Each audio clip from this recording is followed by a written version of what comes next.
स्वागत है आप सभी का आपके अपने YouTube चैनल प्रिया हेल्प ज्ञान यूट्यूब चैनल पर। फ्रेंड्स, आज की वीडियो में बहुत अच्छी जानकारी आप सभी के लिए। आशा वर्कर, ग्राम चौकीदार, पीआरडी जवान, होम गार्ड, संविदा, आउटसोर्स में कार्य करने वाले सभी कर्मचारी, साथ ही हमारे आशा आंगनवाड़ी, ममता दीदी और एएनएम दीदियों के लिए भी बहुत अच्छी जानकारी है। तो आप सभी के लिए बहुत अच्छी खुशखबरी इस वीडियो के माध्यम से लेकर आई हूँ।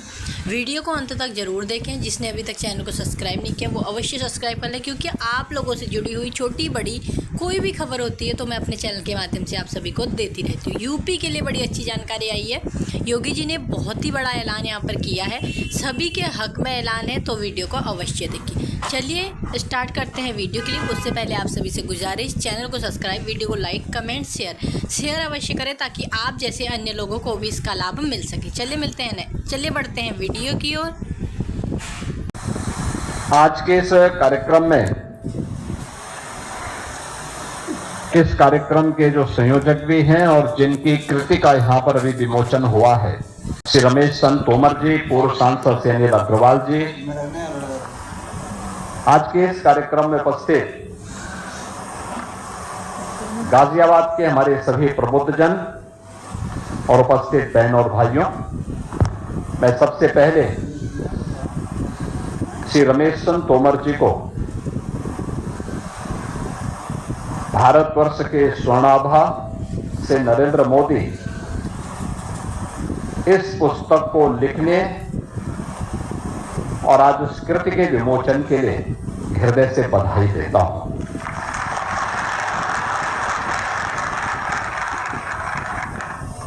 लिखना एक साधना है। Get a free seat or meal on your flight booking. India's biggest travel sale is. क्योंकि हर व्यक्ति, कुछ लोग सोच सकते हैं और कुछ ही लोग होते हैं जो बोल भी सकते हैं, सोच भी सकते हैं और लिख भी सकते हैं।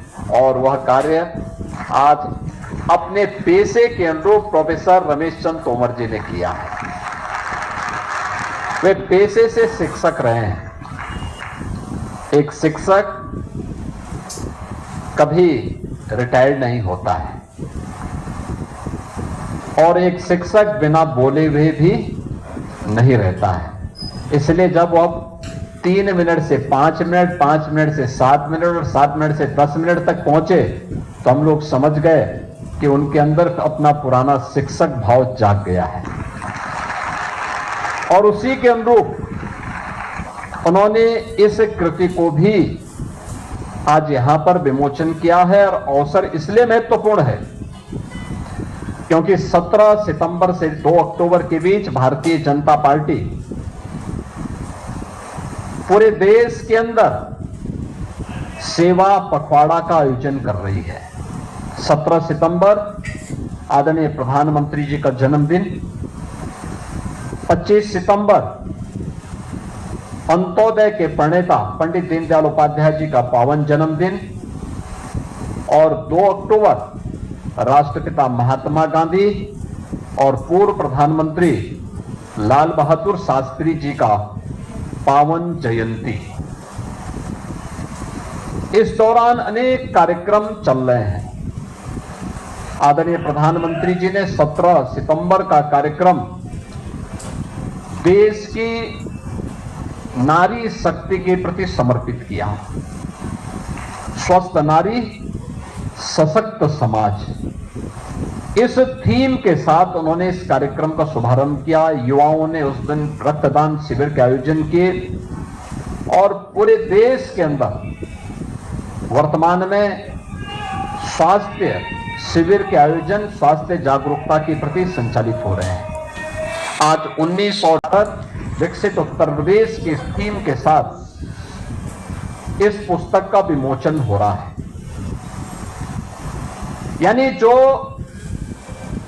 तोमर जी ने अपनी कृति में कहा है, उन्होंने अब तक की उपलब्धियों को कहा और हम इस चर्चा परिचर्चा के माध्यम से, आप सबके सुझावों के माध्यम से भावी उत्तर प्रदेश और भावी भारत के बारे में अब विचार को आगे बढ़ा रहे हैं। यही होता है, पीढ़ी दर पीढ़ी वो कार्यक्रम कैसे आगे बढ़ना है, वही श्रृंखला आज यहां पर संचालित हो रही है।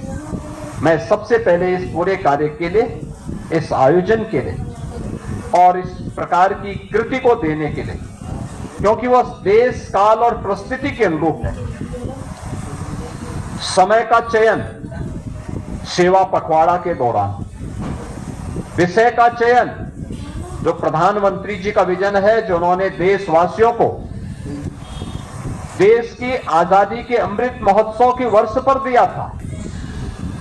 उन्होंने एक बात कही थी, और वह बात उन्होंने कही थी कि भारत 2047 में जब विकसित भारत होगा, जब अपनी आजादी का शताब्दी महोत्सव मना रहा होगा,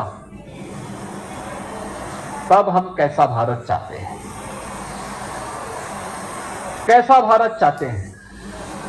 और तब उन्होंने कहा था विकसित भारत हम सबका मंत्र बनना चाहिए, हम सबका संकल्प बनना चाहिए। उस संकल्प के साथ जोड़ने के लिए उन्होंने देशवासियों को 5 पंचप्रण की बात कही थी। पंचप्रण में उन्होंने कहा था कि पंचप्रण, हम विरासत का सम्मान करें, विरासत के सम्मान के साथ गुलामी के मानसिकता को, गुलामी की मानसिकता को सर्वथा समाप्त करें। विरासत का सम्मान होना है, लेकिन गुलामी के किसी भी प्रकार के चिन्ह को, गुलामी के किसी भी प्रकार के उस भाव को अपने मनोमस्तिष्क से दूर कर देना है। तीसरा, अपने सेना और वर्दीधारी फौज से सुरक्षा बलों के जवानों का सम्मान करना। चौथा, सामाजिक समता का व्यवहार करना, सबके साथ समभाव हो। और पांचवा, नागरिक कर्तव्य। व्यक्ति जिस क्षेत्र में, छात्र शिक्षा के क्षेत्र में, शिक्षक एक शिक्षक के रूप में अपनी भूमिका का निर्वहन करे। व्यवसायी व्यवसाय के क्षेत्र में, श्रमिक के क्षेत्र में, नौकरी पेशा वाला व्यक्ति जिस क्षेत्र में काम कर रहा है, उस क्षेत्र में, जिस क्षेत्र में कार्य कर रहा है, वहां पर अपने कर्तव्यों को राष्ट्रीय कर्तव्य मान करके जब कार्य करेगा, उसके परिणाम हम सबके सामने आएंगे। इन पंच प्रण पर आधारित विकसित भारत की अवधारणा को प्रधानमंत्री जी ने देशवासियों को समर्पित किया था और कहा था कि भारत का यह संकल्प भारत का मंत्र बनना चाहिए। और उस संकल्प के साथ वर्तमान में उत्तर प्रदेश की सभी अकादमिक संस्थाओं में इस पर चर्चा चल रही है। हमने इसके लिए कार्यक्रम बनाए हैं और आपने देखा होगा उत्तर प्रदेश विधानसभा विधायिका के बारे में एक चर्चा होती है कि वहां कार्य नहीं होता, हो हल्ला होता है। लेकिन 13 और 14 अगस्त को उत्तर प्रदेश की विधानसभा और विधान परिषद में लगातार 28 घंटे तक विकसित उत्तर प्रदेश, आत्मनिर्भर उत्तर प्रदेश पर चर्चा हुई थी लगातार। यानी रात्रि भर विधान सदन चला था, रात्रि भर चला था। और ऐसा नहीं कि रात्रि में केवल 2-4 लोग रहे हों, नहीं, हर समय सामान्य दिनों में आप देखते होंगे जब सदन चलता है तो 403 में से 300, 250 इस प्रकार के लोग रहते होंगे, जबकि उस समय सामान्यतः 11 बजे से लेकर 5-6 बजे तक ही सदन चलता है। लेकिन जब लगातार रात्रि में भी चल रही थी सदन, तब सदन में उपस्थिति 250-300 रात्रि में भी बनी हुई थी। क्योंकि मैं भी रात्रि में जब सदन में गया तो मैं देख रहा था और बड़े उत्साह के साथ लोग अच्छे सुझाव दे रहे थे। कैसे बनेगा उत्तर प्रदेश विकसित, आत्मनिर्भर कैसे बनेगा, इन सब पर व्यापक चर्चा हुई थी। और अब इस चर्चा को लेकर के हमने 300 से अधिक बुद्धिजीवियों को फील्ड में भेजा है, जो अकादमिक संस्थाओं के माध्यम से समाज के अलग अलग तबके के नागरिकों के साथ संवाद बना रहे हैं। युवाओं के साथ, अधिवक्ताओं के साथ, चिकित्सकों के साथ, महिलाओं के साथ, श्रमिकों के साथ, व्यवसायियों के साथ, समाज के जीवन से जुड़े हुए अलग अलग पक्षों को लेकर के, और ये प्रदेश भर में क्रम वर्तमान में चल रहा है। और उसी श्रृंखला में आज हम सब आपके बीच में गाजियाबाद में आए हैं। सेवा पखवाड़ा का जो विभिन्न प्रकार के कार्यक्रम है, उनमें से एक कार्यक्रम ये भी है, विकसित भारत, विकसित उत्तर प्रदेश। यानी भारत विकसित तब होगा जब उत्तर प्रदेश विकसित होगा। और उस पर हम आज इस चर्चा को आगे बढ़ाने का कार्य कर रहे हैं। सबसे पहले इस विषय में सोचने के पहले हम लोगों को एक बात को ध्यान रखना होगा। आपने वो कथा सुनी होगी, एक बार एक शेर का बच्चा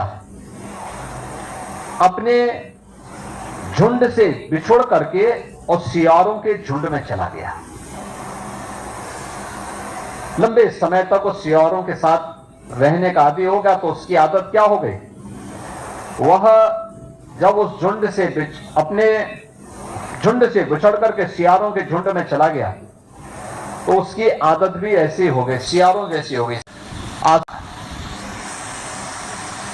और दिल्ली में आप देखते होंगे संसद के 4 सत्र चलते हैं।